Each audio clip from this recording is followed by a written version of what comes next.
Welcome. It is Friday, guys. We are here today with our third session of the Acrylic Landscape Workshop. And I am here with my good friend, Mr. Peter Stout. What's up, everybody? How's it going? And the amazing Diana Shine. Hi, everyone. Hi, Jed. Hi, Peter. Good morning, It is Diana. always Good morning. welcome. Good morning, good afternoon. We know people are coming in from all over, and it is always super fun. I'm sorry that I didn't get to highlight everybody's comments as you're coming in. A lot of times I do that, but we're here today. It's Friday. Who's excited for today? I know I'm excited for today. Me. It's going to be a good time.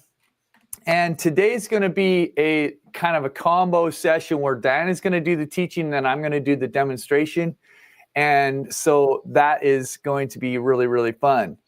Peter and Diana, how are you guys this morning? Great. I'm glad it's Friday. There's been a lot of stuff this week, but I'm excited for today. I'm excited for what's happening today. How about you, Peter?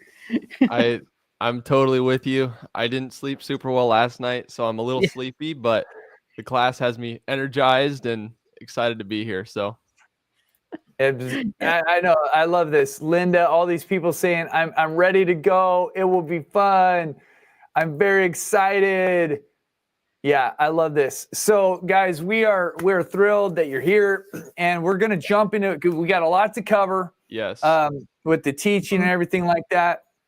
So we're not going to delay too much, but we're just going to jump into it. So, Diana, Peter, we'll see you guys on the other side. Sounds good. Hey. Bye, everybody. Enjoy. Okay, so this is the Acrylic Landscape Workshop and Challenge. I said workshop. It's a shock to our system. But we are on day 3 here today. And if you need to catch any replays, if you missed anything, or if you don't know where to find any information, we've made it very simple. There's one place to go. You guys know it. It is thelandscapeworkshop.com. And I'm going to show you what it looks like, just so you know. But if you type into your browser, thelandscapeworkshop.com, it's going to bring you to this page. We have a menu that will easily lead you to any of these areas. So you start on that first page, but if you click on any of the other the buttons, Facebook group, you'll see a link to our Facebook group. You'll see any of the lessons, any of the days. You'll find all the resources there, including the replay buttons, the reference photos, the supply list, homework. If you are going to try to be eligible for one of the prizes, we're going to give away a prize today, but we're also going to give away the big multiple prizes on Monday. And you have all weekend long to submit your form. You just have to tell us that you did the homework. You don't have to upload any picture or anything like that, but you just do that by clicking on the homework form. If you're on a phone, it's going to look a little different. The menu is going to be at the top. You're just going to click wherever you want to go. And then, of course, you have to actually scroll down to see the content. Thelandscapeworkshop.com. That's where it is, guys. Now, I had a request the other day. Somebody reached out to me and they said, Jed, can you please show us the stages of the creative process? I find it to be very encouraging and very helpful for me in my mental process as we're painting and going through these stages. Because here's the reality. Each one of us goes through these 6 stages. And I got this many years ago. I edited it just so that it'd be family friendly. But this is what it is. This is awesome. We start out with this idea of art. Who is creative, and just the thought of doing it is so fun, right? We all kind of go, yeah, that's me, right? I love the idea of creating, and we go, this is awesome. We run into it, and then we start, and we're looking at our painting. We're going, ooh, this is kind of tricky. That's stage 2. This is tricky. It's not quite as easy as I thought it was going to be. Then we get to this third stage where maybe we're in the ugly middle stage of a painting or whatever creative process we're in, and we go, whoa, this is bad. This is terrible. This is a disaster. And we start getting very down on ourselves. And it even can turn into, I am a terrible person. Like, not only is my painting bad, but I'm bad. Everything's bad, right? And here's where everything happens. If you can keep going, we all go through these stages, but if you can keep going, there is a light at the end of the tunnel. We start to see it, and we go, oh, this might be okay. We keep working, we keep trying, we keep putting effort into it. And then we end up at stage 6, which is just like stage 1, where it might even be days or weeks later when we look at our painting, we're like, oh, that's not that bad. And we go, this is awesome. I love this creative process, this whole thing of art and creativity. But if you don't know that you're going to go through those stages, it can be very discouraging. You might even give up halfway through. And that's why I think it's so important to do stuff together. Now, here's another thing that we're doing right now. We have opened the doors to our membership. This is a limited thing. It's only open a few times a year. So if you miss it, you kind of miss it. You want to be part of it. But the reason is, what if, this is my question for you. What would it be like if you were part of a vibrant art community and you were flourishing? What would that be like? Has this been a fun week? Do you love the act of being in a group and painting? Isn't it energizing and fun? Because here's the reality. We all go through these stages. What I've seen is the people who get through the best, who make it through the most consistently, are the people who are part of a community. The people who say, I might feel discouraged, but somebody came alongside me and said something kind. Somebody came alongside me and said, hey, I like that painting. And it gave me the encouragement to keep going and keep trying and keep working. So we'll talk a little bit more about that later, but that's what I want to encourage you with is don't do this journey alone. We're on session 3, paint atmosphere. So who is ready to get the ball rolling today? Because we've got some amazing content to get through. And of course, I love seeing I was born ready. So if you can, shout it out in the chat. I love it. I'm seeing it. Born ready. There it is right there. Ready. Let's go. Okay, here we go, guys. We are going to do this. You don't need to paint along during the demo. Just remember, it's sometimes much easier. Just relax, watch it, and then paint later. Let's get this thing rolling.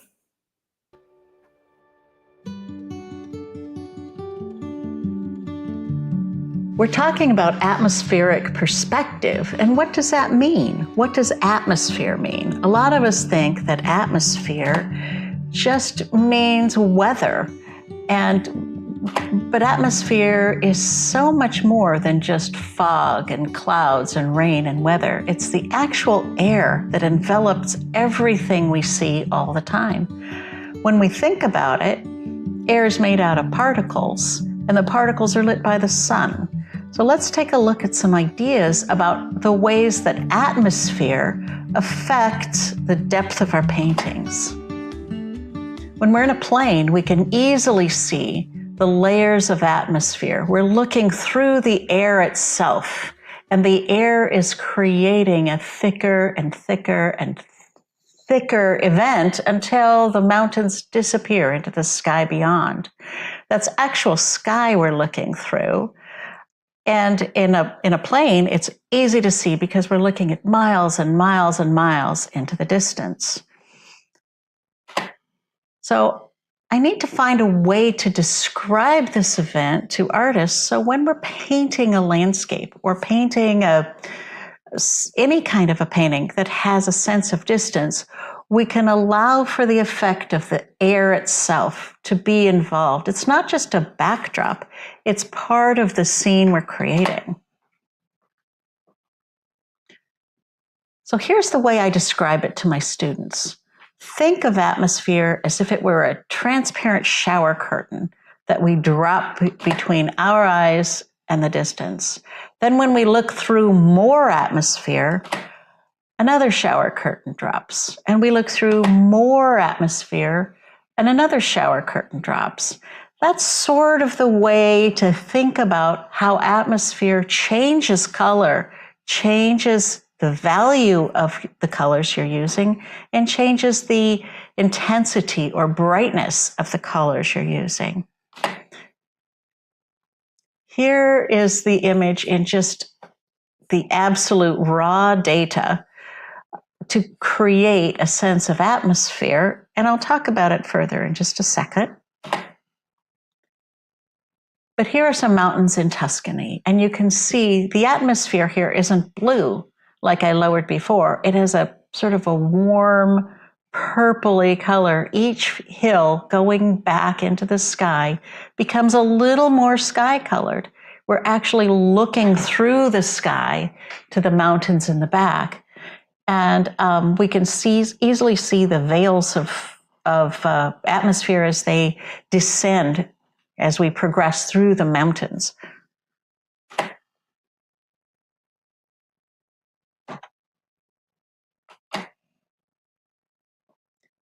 A lot of times it's easier to think about atmosphere when we're talking about real mist or water vapor. You can see how the water vapor we're looking through makes a mystery in the back mountains. It erases the edges of trees. It erases details. It makes things invisible or barely visible. And that's sort of the way we need to think about atmosphere as it changes things for our paintings.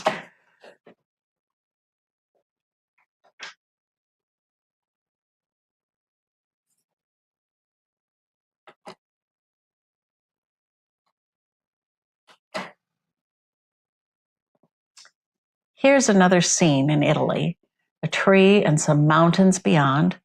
Let's take a look at 3 tools that create atmospheric perspective.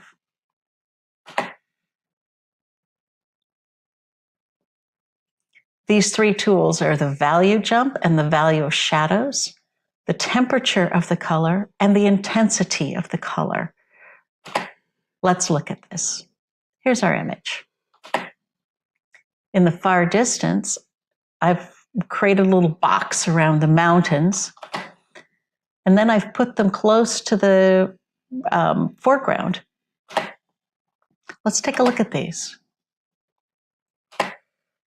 I've put a little value scale between the foreground and background. You can see in that back mountain, barely, that it is composed of fields and trees, the same kinds of fields and trees as in the foreground, but the value jump between light and dark is just a 1 jump from a light value to a little bit darker light value. In the foreground, the values jump 1, 2, 3, 4, 5, 6, 7 values from light to dark.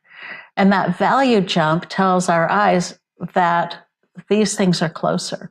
The limited value jump tells us that those things are further away.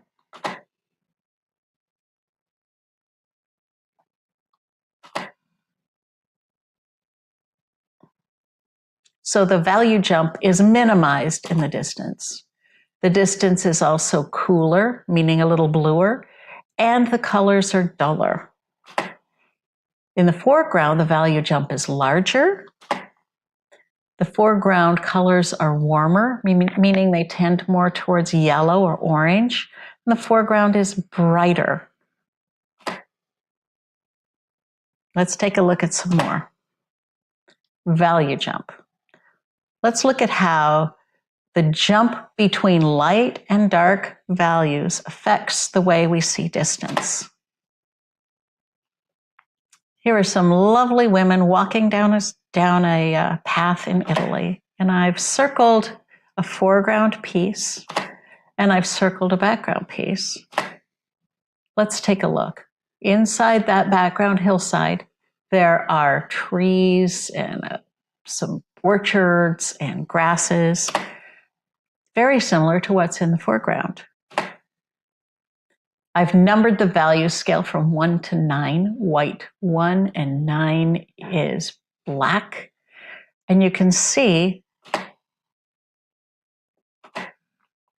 that in the background, the value is jumping from a number 3 to a number 4 value. It's a 1 value jump. In the foreground, the values are jumping from a number 2 value to a number 8 value in the little section that I've cut out. This tells our eye that atmosphere, that the actual air in the valley has created a block, has blocked out some of the values, has blocked out some of the color. Here's a painting by John Hammond, a wonderful acrylic painter in Europe. And I'm just going to take a little section out of the foreground and the background of his painting. And we're going to see the difference in the value jump between objects in the foreground and the value jump between objects in the background. There is a big value jump between light and dark in his foreground piece, and a very small value jump between light and dark in the background piece. This is a painting that I did in the Skagit Valley called The Show Is Starting. And the yellow daffodils really impair the way we see values, so I'm going to turn this into grayscale. The background, or the backdrop, is not very far away. I could walk there in like maybe a minute and a half. It isn't a far distant background. So I'm going to take a look at this. We'll grab a little piece of the foreground. We'll grab a little piece of the background and set them side by side. And let's take a look. In the foreground, we have values all the way from light to black, all 9 values. In the background, we have values from white to about mid-value. It shows that we're looking at things not very far away, but still farther away than the foreground.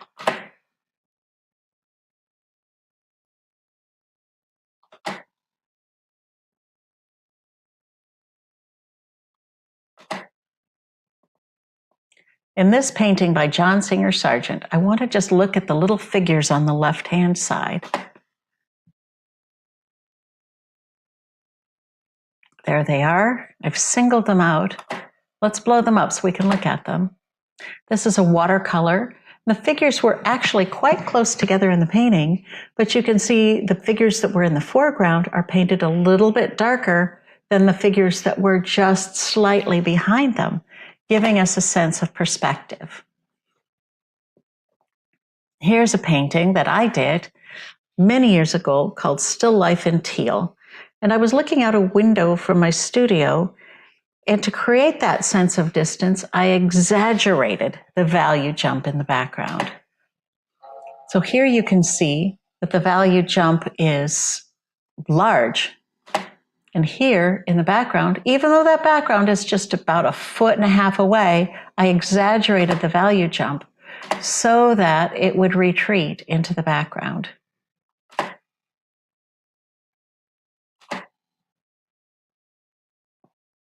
Now we can see how actual sunlight itself creates atmosphere.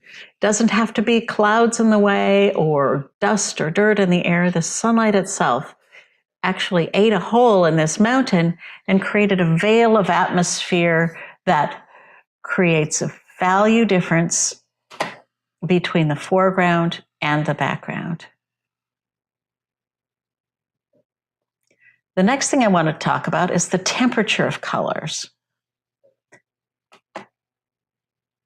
When we talk about color temperature, we're going to imagine that everything that has red and yellow in it as a major component is a warm color, and everything that has blue in it as a major component would be considered a cool color.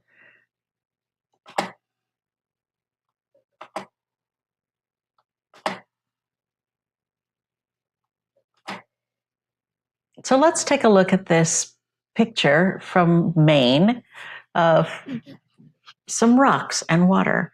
I've covered the foreground rocks with a blue covering, and I'm going to remove it now to show you how warmth, or the warmth of our color, creates a sense of distance. When I remove the blue covering, you can see that the rocks are very close to the viewer and that the water is very far away. You get a real sense of how far you'd have to jump into that water. Okay, I'm not going to do it, but you can really see when I put the covering back, you don't have a real sense of distance here. You kind of know the rocks are further away, the big rocks are further away than the water, but when we see the warmth of the rocks right up close, we know that it's quite a distance. Here's another image that I took, and we can see the foreground is quite detailed, and the background goes away into the dist. The value jump is there between dark and light. But let me remove the blue mist, and we can see warm colors jump forward. When colors are warmer, they tend to pop closer into the foreground.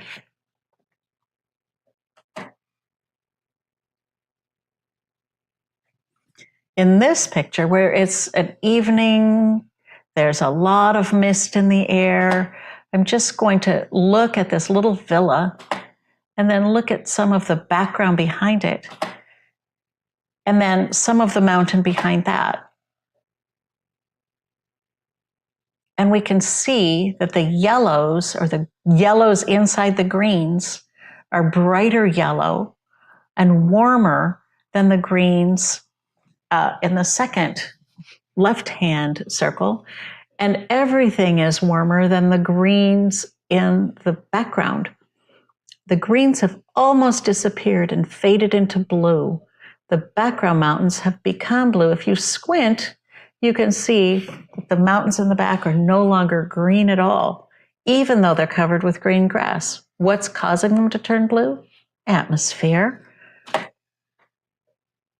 Here I want you to pay attention to the reds, because red is a very vibrant color and very warm. Let's look at reds as they go back in space. There's some reds over there. We'll move them up. There's some reds way in the back. Let's move them up. Take a look at what happened to the reds. They became cooler and cooler. The temperature of the reds, the heat of the reds, diminishes as the image gets further and further back in space. How do you do this with paint? Well, we'll look at it. In this one, the space between the flowers, this beautiful painting by Delgesh, a Washington artist, the space between the flowers and the backdrop is not very far. So in order to create a little sense of space, Del put a cool, dull-colored backdrop behind his sunflowers to give the sense that the sunflowers are pushing forward, reaching out towards the viewer, and the background is pushing back, even though it's just inches.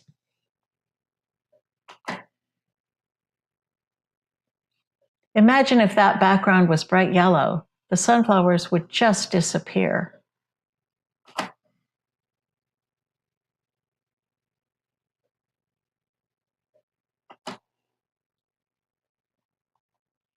In this painting by Sergei Bongard, he painted the sides of the brown shed purple to show that the distance between the foreground of the grasses in sunlight and the background of the shed in shadow.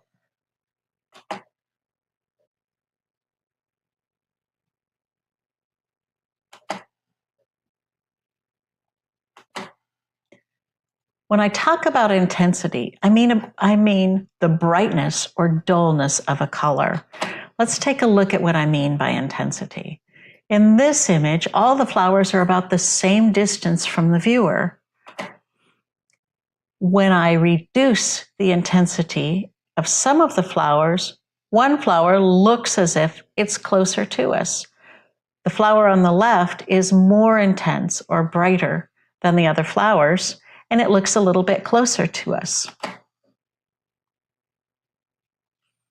I took this picture of a cathedral in Prince Edward Island and this one. And just by the intensity of the color, you know that I was standing a long way away from the cathedral in the right-hand picture and just zoomed in on it. It's also a different time of day, but the intensity of the color shows that I was much further away. When we look at these tulips, they look all very bright and intense. But when I bring the background tulips forward, you can see that the tulips in the background are much duller, not nearly as brilliant and brightly hued as the tulips in the foreground.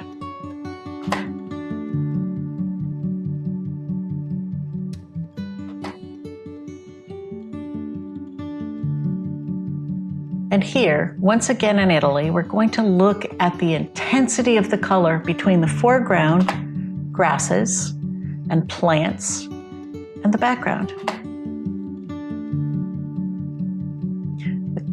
The background is much duller. The colors in the foreground are much brighter.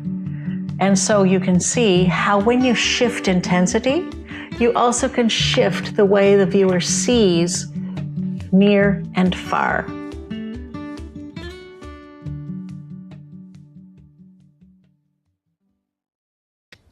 Before we jump into the demo, I wanted to look at this reference photo and talk briefly. Diana did a great job of explaining that even if there was no mist or fog or clouds in between us, even if it was a clear day, there would still be air in between us and this back mountain, these back hills, and there would still be a change. The value jump would be different, and these would be lighter and more blue. So even if this was a clear day, we could still practice the idea of painting atmosphere. But what I wanted to do in this demo was a little bit more based on the idea of mist and fog and the actual little tiny droplets that will hang in the air when we have a situation like this and create an even more intense or mysterious type of atmosphere in the air. So I'm going to show you two different ways to create these really soft edges and really kind of mysterious ethereal clouds. One is with titanium white, and it really involves dry brushing and smudging with your fingers. And the second is with zinc white, which is a transparent white, and it is just a secondary kind of way to approach this. If you don't have zinc white, that is okay. This is just informative for you to learn and to see how it could work. But anyways, I think this is a nice simple image to paint. It's got a great contrast with these front trees and the background. So hopefully it'll be fun to paint and also kind of a good reference photo to learn from. So let's jump into the demo now. Okay, so we're going to paint this atmospheric reference photo right here. We're going to put it on this blank white canvas, and the reason I'm going to do that is because I wanted to just show you from the beginning how I might approach this. There's different ways, but when I have a scene like this that is kind of monotone, it doesn't have a lot of color in it, right? There's dark values, there's trees coming up, but the background and everything it's relatively gray. It doesn't have a lot of color. There's a little bit of blue back there, but not much. Sometimes I will take a really bright color like this red, naphthol red. I might mix a little bit of blue into it, but I could use this, I could use orange, I could use any kind of color, but I might go over the entire canvas with something like this just to get a little bit of life and color in there. And not that you have to do this, but again, this is just a way that you can paint. And I like to show people options because something will stick with you, but other things won't. Like, you might like this technique. You might think, oh, this was so fun to paint on something really bright. Others of you might say, oh, that was really awful. I don't like that. I preferred the gray. Others of you might prefer, something really light to paint on. But when you try new things is really when you learn. And I'm just going to keep going with it right now while it's still wet, because we've got a lot of ground to cover, and we can just keep going right now. We don't have to wait at all. But I want to just start getting in these shapes and these trees, because these are the things that are going to be like the biggest part of the painting. But actually, as I say that, I just am thinking, for simplicity, that would be the way that I would normally do it, as I start at the foreground and I work my way towards the background. But because I know that that's a little bit backwards for a lot of people, I'm actually going to do it a different way. I'm going to start more in the back, and I'm going to begin with putting in a little bit of lighter value before I start in with some of the foreground. So this is going to be toward the back colors, and all I'm doing is adding white. There's nothing more than just white coming in right now. There's gonna be actually quite a bit of paint on here by the time we're done. Now I'll bring in, this is gonna need to dry. The different parts of this are gonna need to dry for sure, because it's gonna, you can see with the white mixed in. But what we're going for here is atmosphere. And I believe it was Claude Monet, it might have been another artist, but they said, without atmosphere, a painting is nothing. And that's always stood out to me, like, oh wow, they really thought that atmosphere was a crucial part of a painting, because that's a really strong statement. So that's why we're talking about it, why we're learning it, is because it makes a big difference. And these are the darker values, darker colors. And really all we're doing is just trying to get these shapes in. And you can tell that with the white that we put on, it's mixing in with some of the darks that we're putting down right now, and it's not allowing it to be real dark. So I'm probably going to pause a couple times during this process, and I'm going to use my hair dryer and dry some of this so that you can see painting on a dry surface as well, because this is probably going to take a little bit too long to dry on its own. So I'm gonna come in and just put some hints of some of this other stuff back in the background.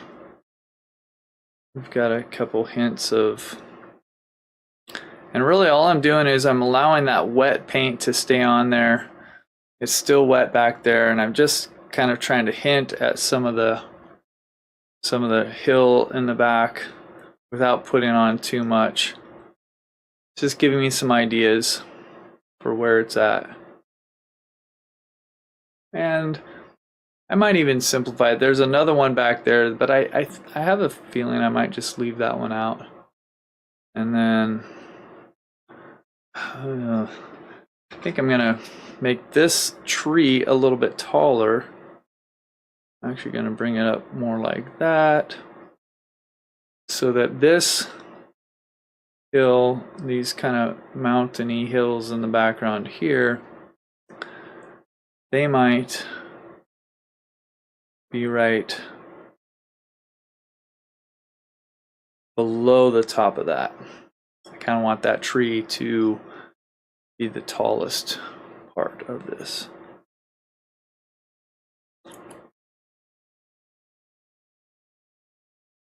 Okay, so what we've done so far is we have establish the design of this. And we've got a wet painting here. So I am going to bring out this. I'm going to mute my sound for just a second. Okay, so it's nice and dry now. We can definitely come into that and get some more lighter values and different things like that. What I'm wanting to show you is not all the techniques for creating atmosphere or things, because there's quite a few different ways that you can do things, but I want to show you a couple that are hopefully going to be helpful and maybe easily within your reach with just simple paints. Not a lot of mediums, not a lot of stuff like that, because there's other stuff I can show you later as we get in, but I want to start out with the really basic materials. So like I said, you can see that this is now got a little bit of the gray in there, and I'm going to grab, because it mixed in with the white. It was just pretty much black that I put down, but because of the white, it made it more gray. So I'm grabbing black, a little bit of orange, a little bit of yellow, and I'm making a dark green. This is just a dark green now, but it looks probably pretty much like black to you. You might not see much of the nuances of it. And I'm just using my big brush here.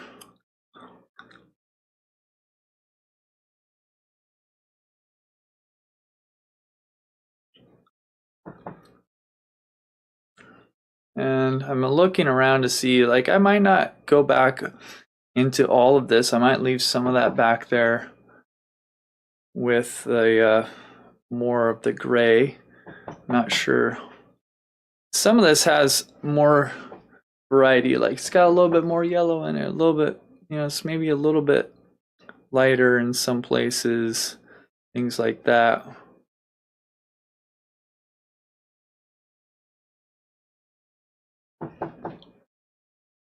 But overall, it's pretty dark, especially compared to the misty atmosphere in the painting. So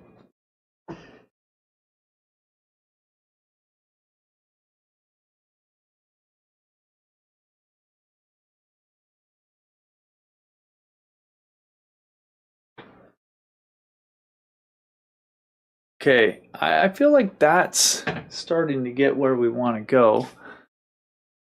Now, like I said, there's a few different ways that we could, attempt to do this.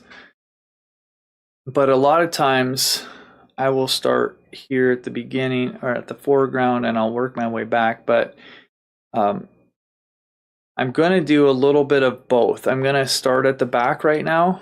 I'm going to shape some of this with the sky color, but hopefully I'll also be able to make this just a little bit simpler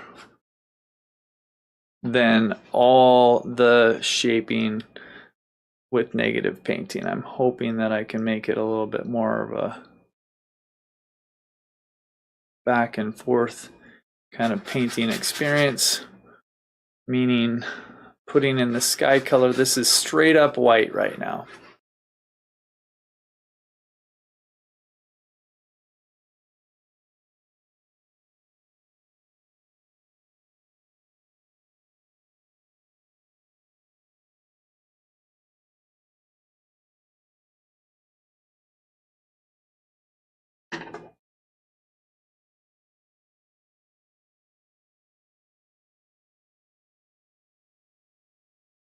Okay.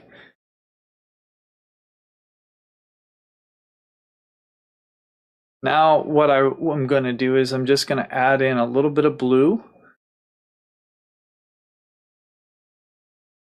And we're going to come back here and we're going to touch on this hill that is in the very back. It's really light. There's a lot of atmosphere in between us and this hill. It's not that much darker than the sky, really.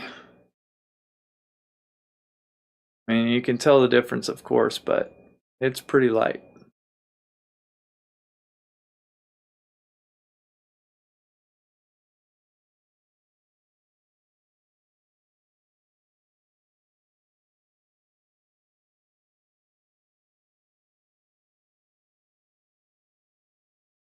Okay, and then I'm going to add a little bit more with a tiny bit of black.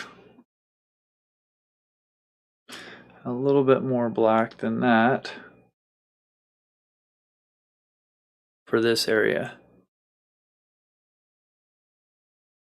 And this is, again, this is another area that's like really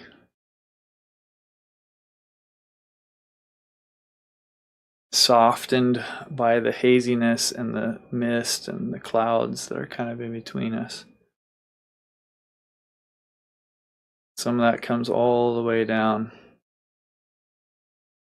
So one thing, whether or not there's mist in between you and the far distance, there's the principle of it receding in values, and the darkest values are going to be lighter. There's less value jump in between the values as you get further away. The lights are a little bit subdued and the darks are a little bit subdued, so there's not as extreme shifts as there can be in the foreground.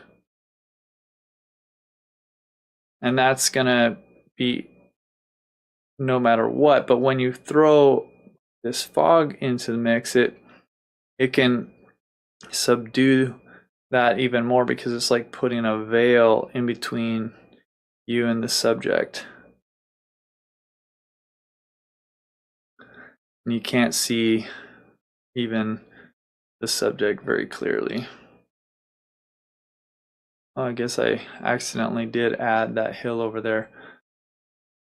What I really was intending to do was coming and grabbing this white again.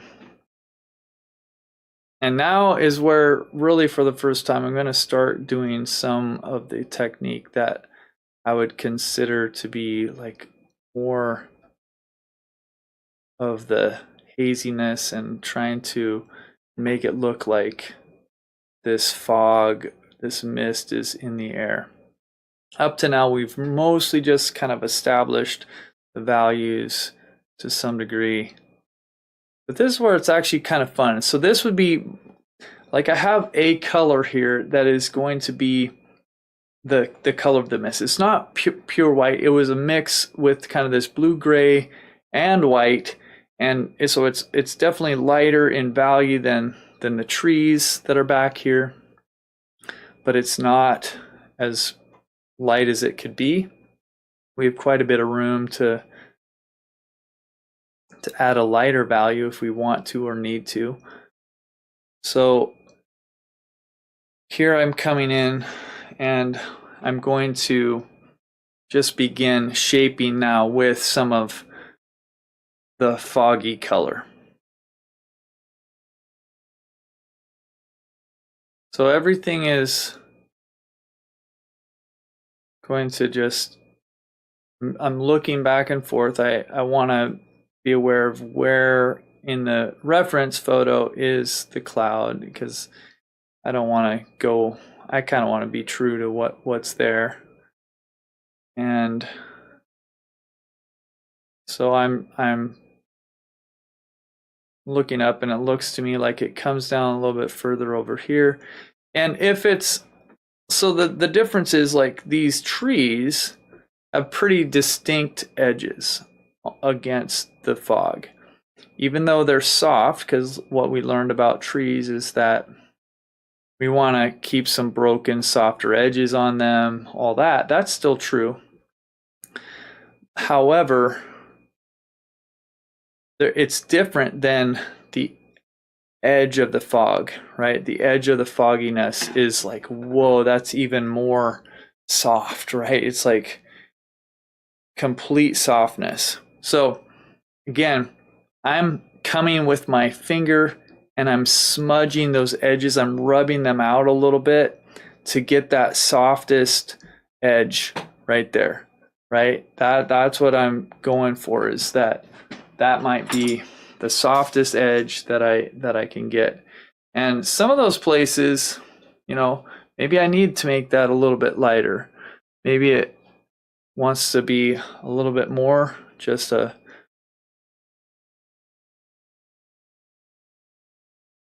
almost a white, and maybe that can be smudged together like that.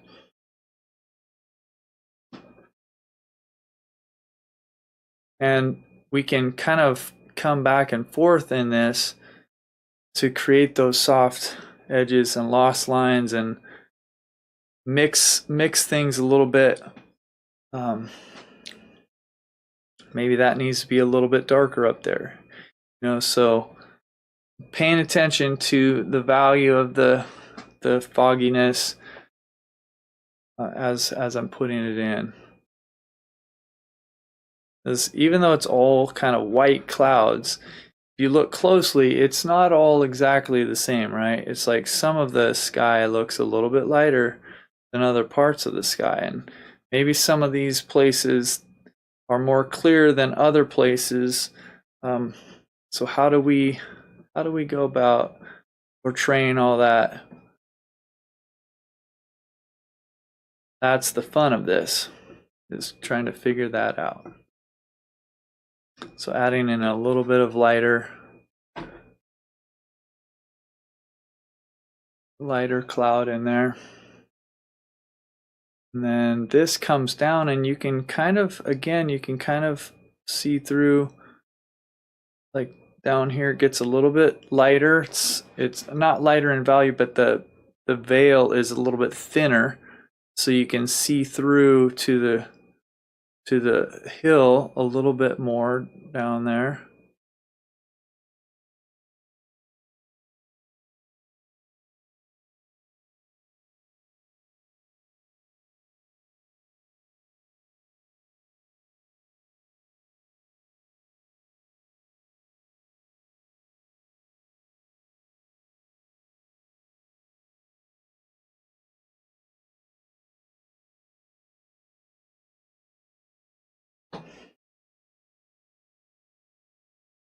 So I'm looking back and forth, just trying to make sure that I'm capturing this way that I can. So we'll keep going with the soft edges and the broken lines, and all of this so far has been done with either a dry brush, like putting it down in a way that's, you know, like barely anything's coming off there. So when it does come off, there's not a lot of paint. And then I'm kind of smudging it. Okay, so we're getting these really soft edges. And then where we want a harder edge, we can put on thicker paint. We can define it a little bit more. We can show that it's, you know, those are trees. It's the top of the ridge, and the clouds that are behind it are more of a pure white. And in that, we're really shaping this whole scene.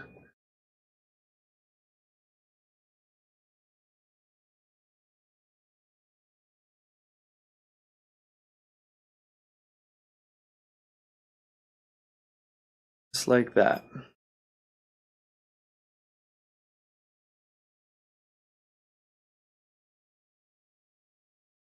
Intermixing those that kind of fog color with the cloud cover up above it. And then we're going to come in here. There's this kind of another layer of fog back behind this first hill.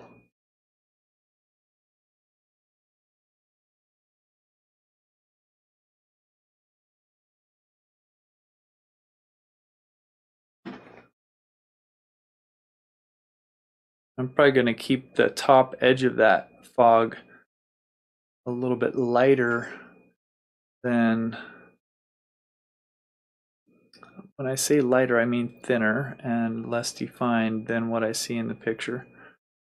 In the picture, it's a little bit of a, it almost looks like the top of a cloud back there.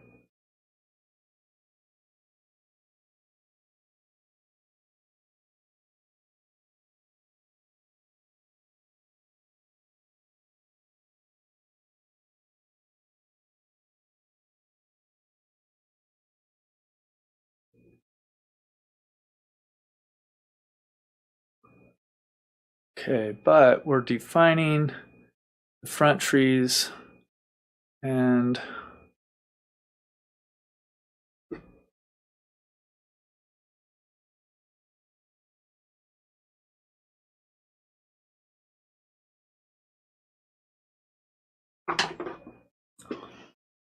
I'm really like looking back to see if there's anything that I'm doing that looks awkward or, is not making that much sense. But I think overall, it's starting to kind of read like fog and mist.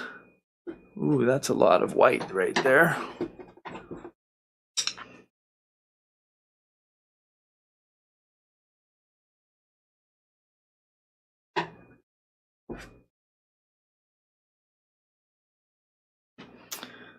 Okay.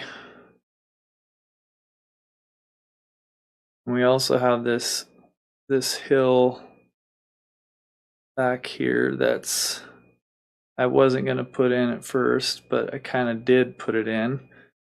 So I might just see if I can work with it.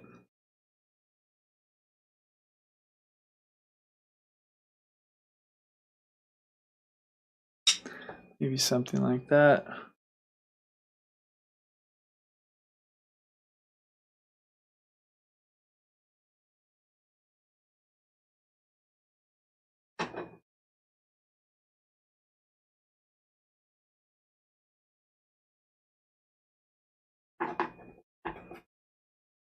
Okay.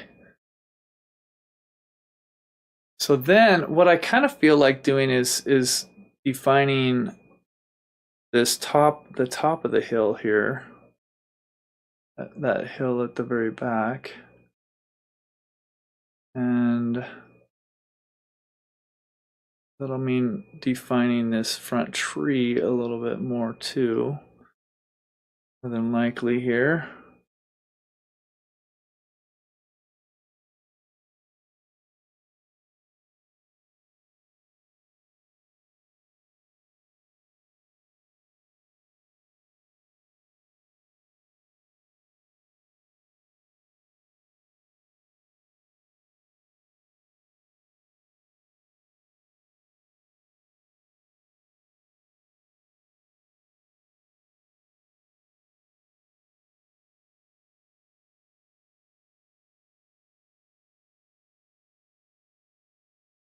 So I don't really like the design too much to come up to a peak right there. I don't know, maybe that's okay, but I kind of think that I'd rather have it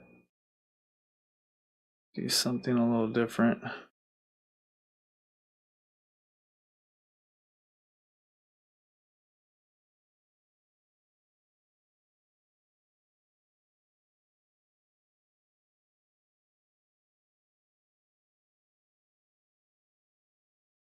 And I probably need to grab a smaller brush to define that right there.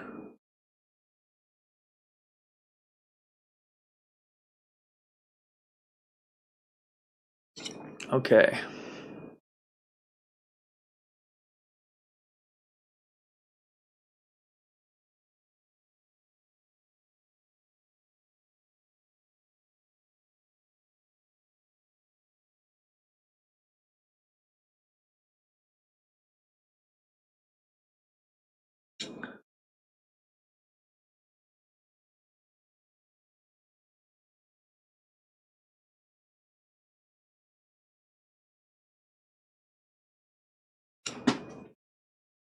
Gonna get a little bit of water on my brush because the white that I'm using up there has been in the open air for a little while and is starting to get a little tiny bit dry. Okay, so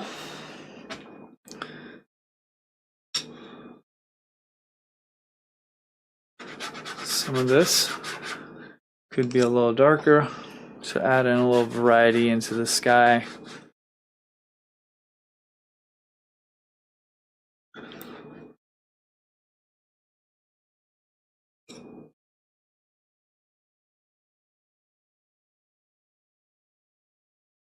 And let's see. Okay, so now we're just taking another look at this. Okay, so that technique right there, what I just did was all pretty much dry brushing and smudging, right? Smudging with the finger, dry brushing. So I'm going to dry it right now, and then I'm going to show you one more way to do some atmospheric kind of, it's another technique to get a really layered atmospheric look to this. So again, I'm going to grab this. I'm going to mute the microphone for just a second and I'll be right back.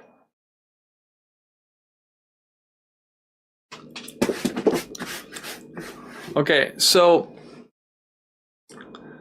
that is like the basic, most easy way to do something when you can see I get it on my fingers a lot when I smudge, but you don't need anything special to be able to do that. You can just use your titanium white, everything like that. But if you do ever want to try something different and you want to see what a slightly different color would do, you could get some zinc white. This is zinc white. It is a more transparent color, like you can see through it a little bit more.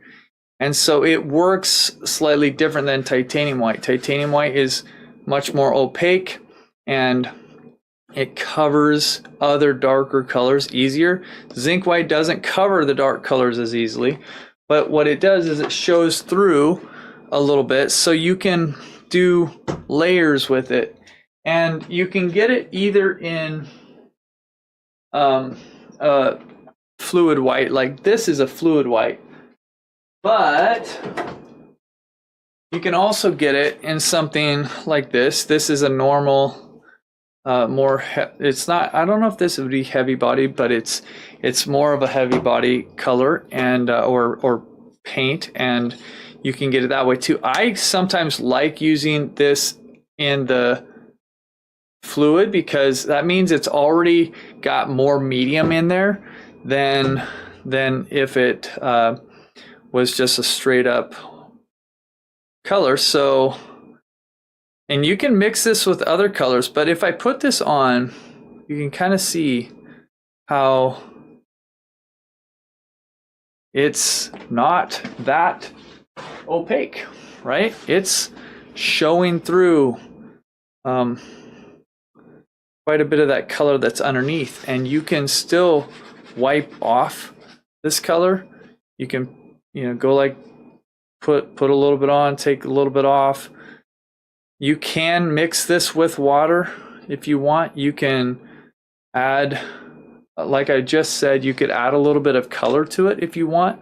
So if I wanted to make it a little bit more blue, I could add a little bit of this blue to it, and we'd have a color that's going to be probably a little bit more like the original color that I put down.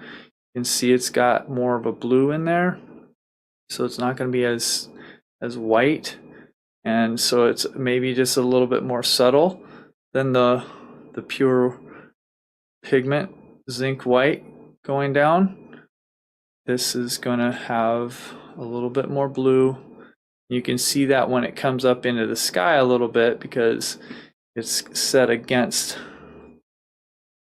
Now, the thing about zinc white and doing it like this is that it provides some opportunities, but it also has a couple different challenges that if you're using your finger to smudge and just titanium white, that has other challenges. they're just a little bit different. But this is going to, it will dry a little differently. You know, you might not be able to control everything. And you have to be a little bit smoother and things with your brush marks, or you might see puddling or little strokes or different things. Whereas if you're smudging, sometimes you can just take your finger and you can wipe out any of that you have happen. But again, these are just a couple techniques for getting atmosphere into your paintings. And to repeat that quote from earlier, without atmosphere, your painting is nothing. A painting is nothing. Now, you don't have to believe that completely, but I think it's a kind of a interesting way to say that atmosphere is very important, and it's effective in a scene to convey interest and mystery and kind of like just a ethereal nature. And you know, I love misty kind of days because there's a mystery to them, right? The fog, it's like you're walking into the unknown when you see the fog, and you know, you just something kind of cool about it. And in terms of art, it can be a challenging thing to be able to how you know, like figure out, okay, how do we do that? So I found in acrylics especially, sometimes it's good to have a couple of these tools in your tool belt and to be able to, you know, pull them out and say, yeah, okay, well, at least I know how to use smudging, and I can use zinc white. These are two great ways that I can go about getting a little bit of a mysterious look in my artwork. So you guys, I hope that was helpful. Hope that was informative. Same principles apply across the board with trees.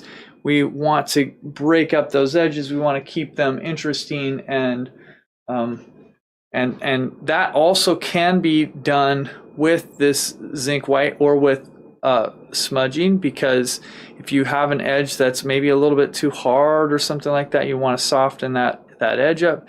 Sometimes you can even just come back to the edge with this color, this more transparent color, and add a little bit of that on there. And what it's going to do is it's going to just soften that edge a little bit and provide you with a little bit more of a broken edge and softer edge. So it's less distracting if it's not in your focal area, and it's not going to draw that attention away from what you want people to look at. So again, hope that was helpful and interesting, and thank you for being here. It's fun for me. And there we have a very nice, simple painting, but you can see some of the fun things that can happen with just a little bit of titanium white, a little bit of zinc white, and you can see I'm coming back with a little bit of zinc white right here just to work on this design. So thanks for being here. It was a lot of fun. All right, everybody, that was fun. And I just want to say thank you for making it fun, because it's really fun to see interaction in the comments and everything like that. If you are just joining us, I want to remind you that you can find all the reference photos, all the supplies, all the replays at thelandscapeworkshop.com. Easiest place to get it all. So remember that. That is also there. But the homework, if you want to be eligible on Monday, we're going to do this. We have a prize night where we give away the bigger prizes, and so you have all weekend to work on it. Do this. Choose a reference photo, either the one that I painted or one of your own. Paint a scene with some atmosphere, applying what you learned from Diana. Wasn't Diana's teaching incredible? See, yeah, you get that every month inside of Acrylic University. That's amazing. Take a photo of your painting, share it in the Facebook group if you're in the Facebook group, and then just turn in the form on the dashboard, the landscapeworkshop.com, and you'll be eligible for the prize for Monday. Again, that's going to happen at 4 p.m. Pacific, 7 p.m. Eastern Time. It's going to be a lot of fun. And we're giving away a prize here in just a little bit. It is actually a $250 gift card. I don't know why that says $200, but it is a $250 gift card. But I want to just let you know also that enrollment is open. And I have this question. Could this be you a year from now? This is somebody who was a member for a year, and they said, this year I've painted 53 plus paintings, which is a record year for me. And it all started with the Landscape Masterclass. It's been a rough year for our family, and I could easily have set aside an interest that gives me such joy. Grateful thanks to the AU staff and community for all the encouragement, excellent teaching, cooperative learning, challenges, and kind prodding. Would you love that to be your art story? That you could look back in a year and you go, man, like this has been an incredible year for me and my art. So my next question is, would you guys mind if I gave you a real quick tour from inside of Acrylic University? I would, okay, perfect. I see somebody saying, that's great. So I'm going to run this. It is, all right. Real quick, I want to give you a quick look at the membership. Now, if you go to acrylicuniversity.com and you click on this button up at the top, either that says membership or right now there's this banner. If you click on either one of those, it will take you to this sales page. And this is going to show you briefly what it looks like. And you'll see some testimonies. You'll see some different reasons and benefits that will come to you when you join.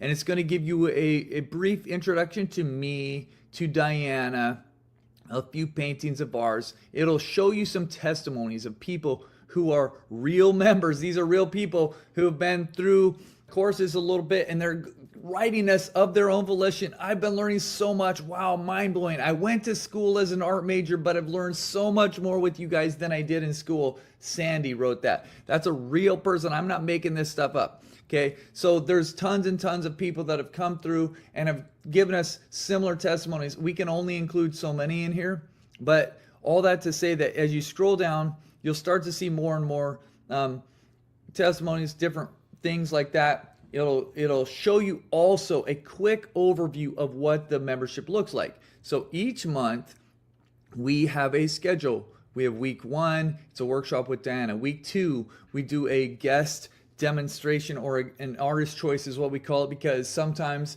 it's just whatever that guest artist chooses to do.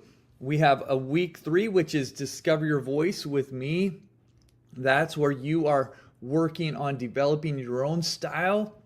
And then week 4, we have critiques from a professional artist. Usually it's Brian Buck who does a great job. So this is a quick look at the monthly schedule. Then down here you see more of the bonuses that come as you are going to sign up. So you get this amazing premium course vault, which we throw in with our bonus library, and you get this master series thing. And so it's all detailed down here, all the value that you're going to get, and then the actual ways you can sign up, because you can sign up as a monthly member, you can sign up as an annual member, or you can sign up as a lifetime member.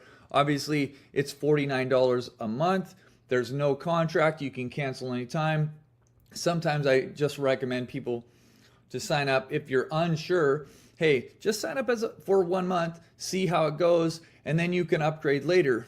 But if you're already at a place where you go, like, I already know this is amazing, you can sign up as an annual member and you'll get a discount because you'll be able to pay for it up front, and you'll actually end up getting, I can't remember if it's like 17% off. And the best deal, I believe, is this lifetime membership, because you pay $349 for 4 months and then you don't pay again. So these are the options, the basic options here. If you're Canadian, you can go to your own special sales page that puts it into Canadian dollars for you. And if you want a scholarship, all you have to do is click on this little button. It will open up a scholarship form. You fill this out, and we are happy to look that over. And we love seeing everybody have the chance to learn and grow and become the artists that they're meant to be. Now, again, if you go to our homepage and you actually were trying to see what's the membership look like on the inside, that's what I'm going to show you now. So you'd click on this little button that says sign in, and it's going to open up this. Now, if you weren't logged in, you'd have to log in, but I'm already logged in. So it just took me right here. The membership has this little section called Start Here. And if I clicked on that, it would give you, like, it's just a very kind of introductory welcome video and some very important things that you want to know, like meet the team, join the community, and why we do what we do, how it works, what are some of the guidelines. If we move back from there, what you're going to find the content is actually in this, the journey here and the bonus library. So I'm going to jump into the journey and I'll show you some of this. So of course there's again a welcome. We're going to talk about the timing of the live classes right here. They're actually Fridays at 10 a.m. Pacific or 1 p.m. Eastern time, but you never have to worry if you can't make that, because that's just kind of an extra bonus. If you're available, show up, it's fun. We do that together, but every time the replay is available for you to watch whenever you want to, whether that's Friday night at midnight or whether that's Saturday morning or whether that's Tuesday, you know, on your vacation in Jamaica. You can do it anytime because the replays are there for you 24/7, 365, and that's the awesome thing. There's an overview of the journey. You can see the calendar and all this stuff here. And then we have this button right at the top. This red button is always going to be the most recent lesson that we put out. So you don't have to scroll down very far. If you're just like, I just want to catch up with the very last thing, you always can click on this red button. The most recent thing that we had was these critiques with Brian Buckrow. There's also this really great thing called important member links. Now, inside of here, like, we try to make everything easy. So if you click on this, it's going to have so much stuff for you here, like supply list, join the community, member showcase. This is really cool because it's going to open up this page where you'll see, this is where you can submit paintings to show your work. And you can also browse through here and see everybody's finished paintings that they wanted to submit. We also, of course, have our Facebook group where you can see that on an ongoing basis, but that's kind of a cool gallery kind of thing, and people write a little bit about it. We have a photo library, which is hundreds and hundreds and hundreds of really great resource photos that you can use anytime for your own thing. You can upgrade, you can shop for merchandise, but this is where it's really cool too, is we have all these miniature painting challenges that you can access here for our Black Friday price any time of the year. Now, these are extra things. They're kind of like focused, and or if you just need to develop some good habits or learn a little bit about this one particular subject, they're super great. Like Amy Erickson has this thing called 3/4 lighting of still life. Diana has simple shapes. We have like just so many things in here, but you're always going to get the best price if you are a member. Now, if we go down into the actual membership, this is really, really, really fun. So you can click on this and you're going to see, okay, yeah, like we said, week 1 was Diana's workshop. If I click on that, you'll get in here and you'll see all the information, supplies, paint, what did you need? All this information in here. You're going to get the cat reference photo. You're going to get the reference photos over here for everything that she painted, because she actually did 3 different paintings in here. So if you want to learn every month on the regular basis from an amazing artist, Diana is the first week. Then we have the guest artists. This was a cool time that we spent with Brian Jensen this last month. Then the 3rd week this month, Angela Banderka did it. Normally that's me. Critiques with Brian Buckrow. So you can see there's just jam-packed stuff inside of the journey. And then this last button right here will take us to the library. If you don't want to go back, you can just click this and it's going to open up the library for us. And this is where we have over 300 lessons in here. They're amazing. And I just want to highlight that for you because there's a ton in here. It doesn't always look like it from the beginning. Like if you look at this, it doesn't look like it's too many things, but each one of those has tons inside of it. So this is kind of like where you can get frequently asked questions, and you can learn tons in there. Acrylic painting for total beginners. If you don't know very much at all, that's a perfect place to start, just to go, okay, here's the very, very basics that you need to know, and it's going to give you building blocks. And then you can build on that with all of our foundation courses. Acrylic 101, Color 101, Design 101, Perspective 101. I teach some, Diana teaches some. These are incredible. These are going to be just like get you like a rocket ship blasting off in the right direction. So many times you need to practice, but if you're not practicing the right things, it's not actually helping you in the way that it could. And what we're trying to do with these foundation courses is get you direct or aimed in the right direction. And that's why they're so valuable. Inside of the landscape modules, this looks like a small thing, but it's actually made up of a ton of lessons, all different subjects. Trees, atmosphere, water. Sound familiar? Some of these lessons are things that we've shown you this week, but there's more demonstrations. There's different lessons in here. It carries on with roads, trails, and pathways, flowers, dramatic clouds, majestic mountains, nocturnes, buildings, urban, beautiful light, painting snow. There's just a whole bunch of lessons in here.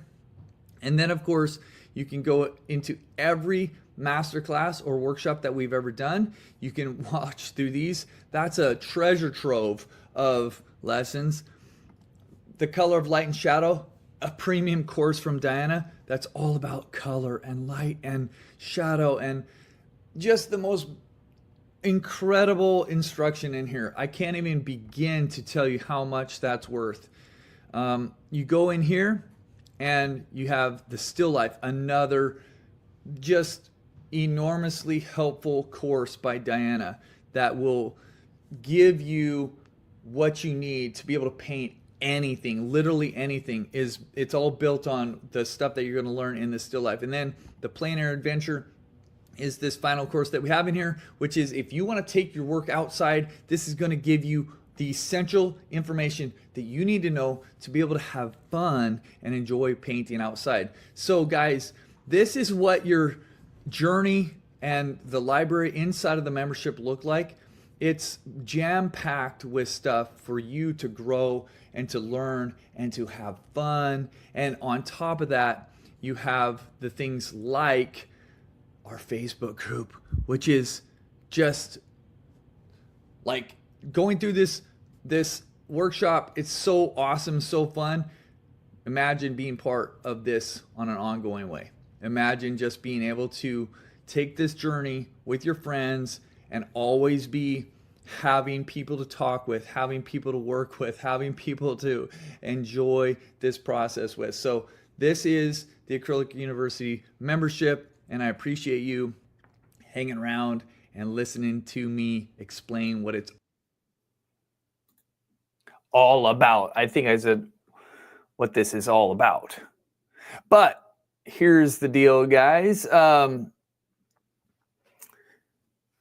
24/7 access to lessons, live monthly workshops, painting critiques, all this stuff is in there. I don't need to go through that again. It's inspiration, encouragement, it's everything. And honestly, if you become a member, that's our hope, but it's also the testimony that we've seen from hundreds and hundreds and hundreds and hundreds of people who've come through, that they flourish in their art, that it helps them in so many ways just enjoy things. So thank you for giving me the time to show you that.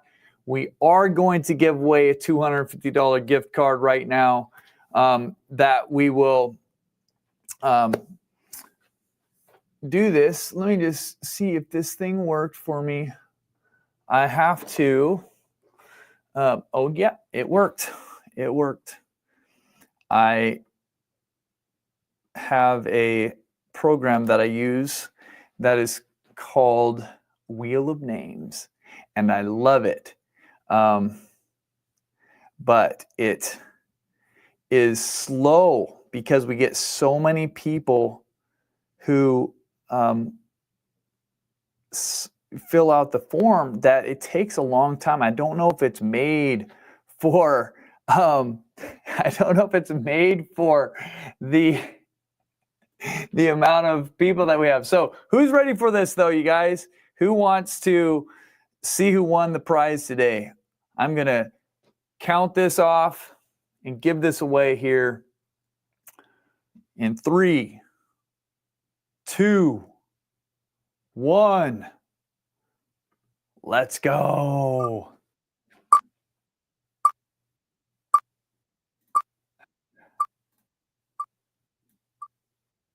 All right. Tom. All right, Tom Gear. Just look at that message on there. If you won, Tom, email us at support@acrylicuniversity.com and we will send you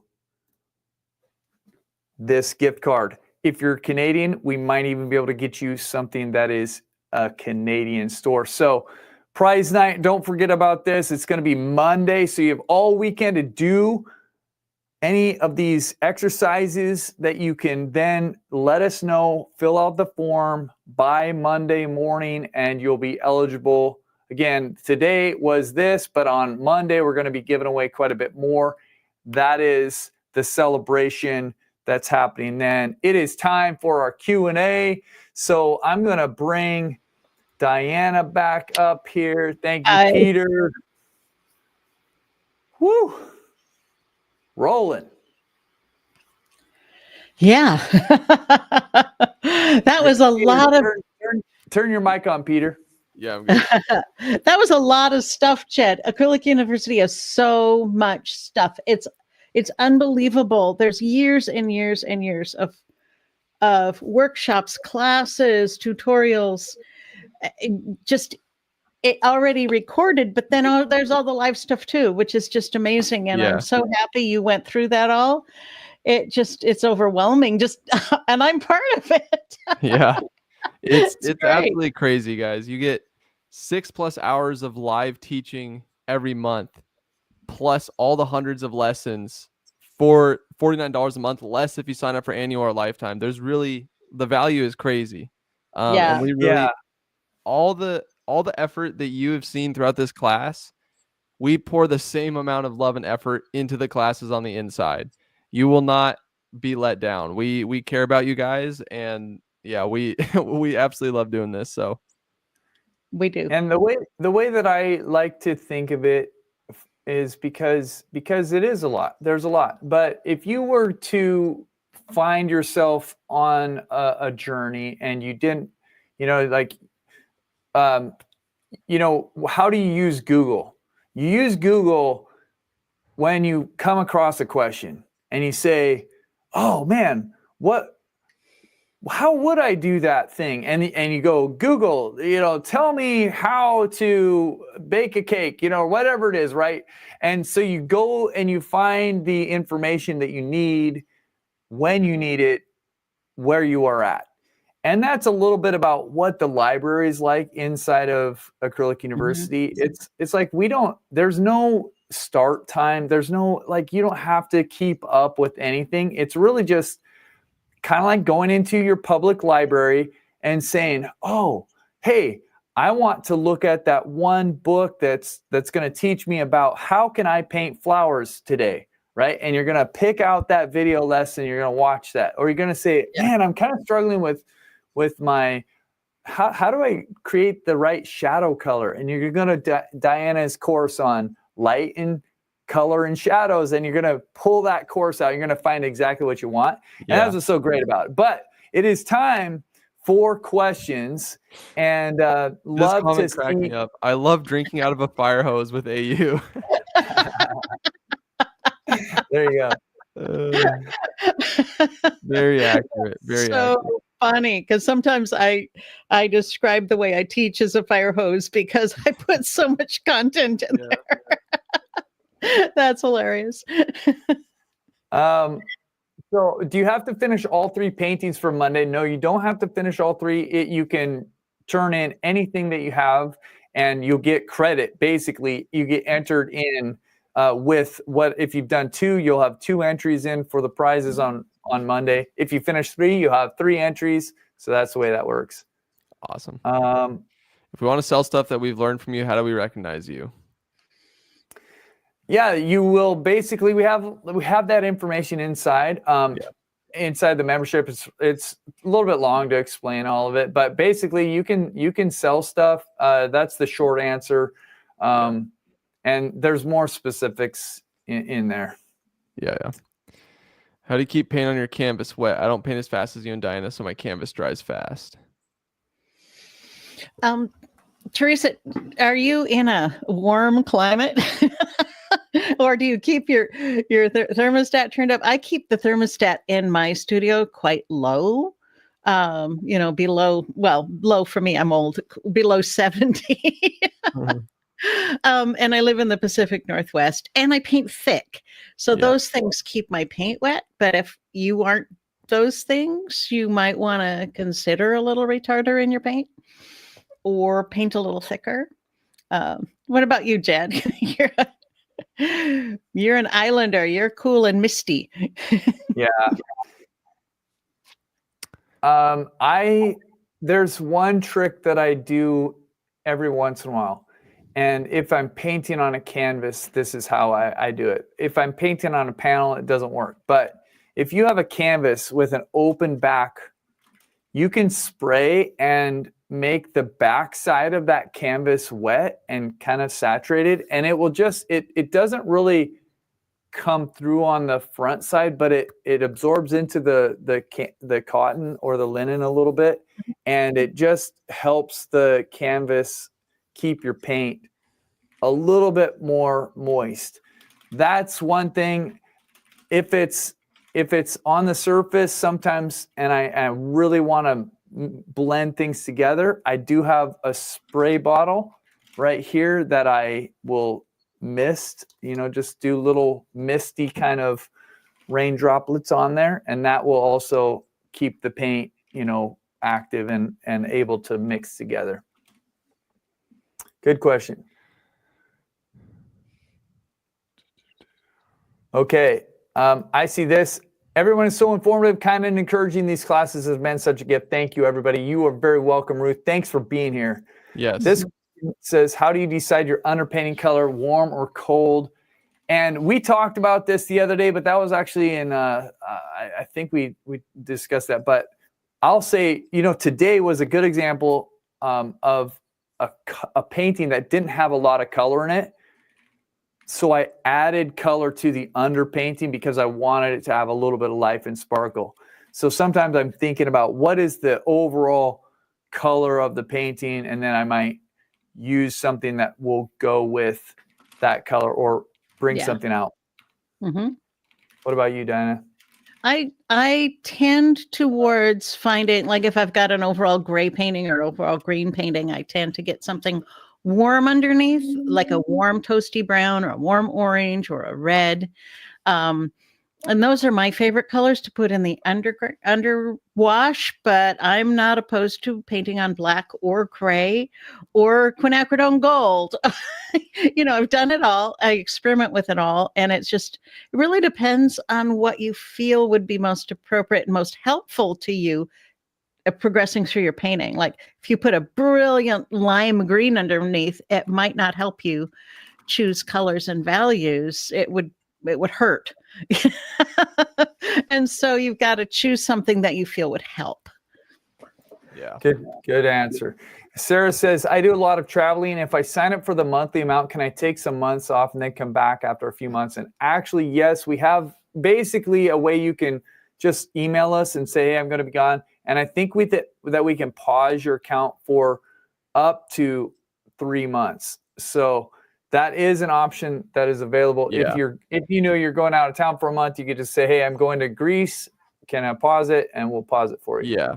So we have a couple questions about upgrades. So if I sign up for 1 month, I think it's for me. Can I switch to lifetime, or do I have to wait for the next open enrollment?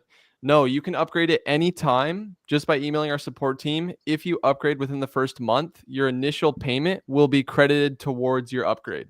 So if you buy an annual and you upgrade to lifetime, we'll credit that towards your lifetime. If you buy monthly and upgrade to annual, we'll credit that towards your annual, and so forth. 100% of it gets applied Yep. if you upgrade in the first month. If you upgrade after the first month, we take a portion of that. It's a prorated amount that still gets applied toward the upgrade. But if you do it within the first month, it's 100% of it. Yeah. Mm-hmm. I saw this question that I thought was kind of interesting. It says, I want to paint from life. Is that possible in a workshop online? And I would say, yes, it is. And here's what I would say. Just like we've said a few times in this, you can learn by watching the process. You don't have to paint the reference photo that we give you. You could turn around and go paint a scene that you see in front of you, applying what you learned, or you could set up a still life applying what you learned. There's no limitations on how you can apply the knowledge that you gain and the skills that you gain. It's really up to you how you apply that. And in my still life course, I show you how to set up a really great still life box, still life setup, how to light it.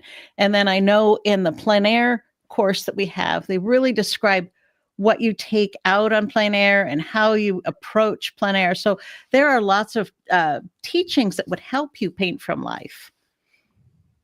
Yeah. Awesome. Hey, congratulations, Andrea. Woo, welcome. Glad you're here. Peter, Yay. I don't have that many more starred, so.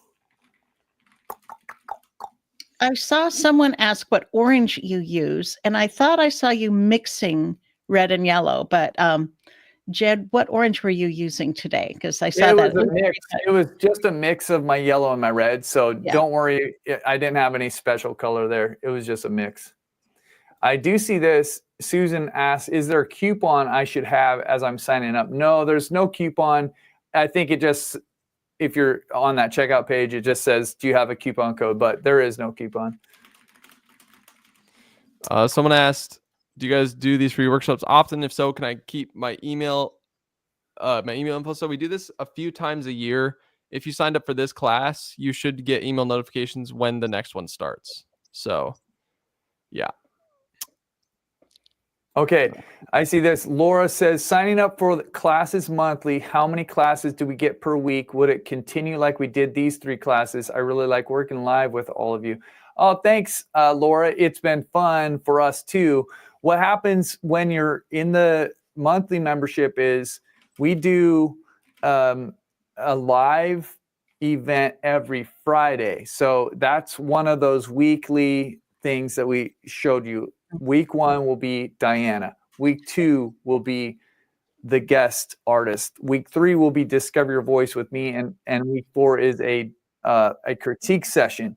So those are the times that we really, hang out and stuff. And periodically we do other things midweek, but the ones that happen on Friday, that's a once a week thing that you can always kind of count on that we will be there. And you'll be able to hang out with your friends. Yep. Mm-hmm. And get feedback on the chat line too from us, in real time. That's really helpful as well on those Fridays. Yes. So like on Diana's teaching, water teaching, she'll do a workshop like that at the start of every month. I'll be there as well, and we answer pretty much every single question that day that you guys have until they stop flowing in. So, get access to a master. It's awesome. Someone just asked, does Diana only teach with a spatula? No, it's just a tool that I use when I paint, when I'm problem solving. But no, I teach with brushes too. So you'll get that as well. Terry asks, I think you're asking, are the bonuses inside the membership online previously recorded classes to follow along with? No. Well, yes. I guess I'm not. They're not necessarily live classes from the past. A lot of them are actually like we set out to create a course specifically about this. Diana did, 12 or like 25 lessons in 3 or 4 different modules, that are about this one subject, super thorough, very defined, helpful. Those were never aired anywhere live, but yeah, they're pre-recorded. They're there for you. Then on top of that, you have things like this whole entire workshop will be moved from the public sphere into the membership, where you'll be able to continue to, if you want to go back and go, what was Diana talking about when she was talking about water? What are those? You'll be able to come back into here, but you'll also be able to come back into the masterclass that we did in September, or the one that we did in April of last year. So there's a ton of things. Some of them are live from the past that are then into the library, and some of them are pre-recorded as these premium courses, and they're in there as well. Yes. We'll wrap it up here. I know Jed has to scram. But this question, how can you give a critique to each student every month? We don't. You're right. That would be very hard to do. What we do is we have everyone gets to submit the paintings that they did that month. So Diana kicks off the month. Everyone paints the theme. Then everyone submits their paintings. And then the guy who critiques the work, his name is Brian Buckrell. He picks 10 or so pieces, maybe more. And he goes through and he critiques all of those pieces. And so you get a chance to get your painting critiqued. If not, you can still watch and learn from the critiques that he gives other students, because there's lots of overlap there. So yeah, thank you for that. And I'm going to just show this. I love this comment from Janice. I forgot to check in. Janet from Halifax. This workshop brought back my interest to paint more. Thanks so much. I need to do sessions 2 and 3. I'll have a busy weekend. And yeah, but that just makes us happy. Really, we love seeing people who've maybe been sitting with this desire, but maybe not doing it, or not doing it as much as they wanted, or feeling stuck or frustrated or something like that. And so if that's you, we really just encourage you. Like my encouragement to you is if you're on the fence, look, we have a money back guarantee. You have time to jump in and see if it's something that you would like to be part of. If you decide I don't want this, what you've done is you've given us a month, which is $49. You were able to access stuff. You could come back in at the end of that month, 29 days later, and say, you know what, this isn't for me. Write us an email and we'll refund your whole entire amount. It's a really That's huge. Like you're not really risking that much. And sometimes it's hard to explain, what it's like on the inside. And so that just kind of gives you, hey, here's a way I can jump into this, and I don't need to be worried that I'm going to somehow, make a big mistake.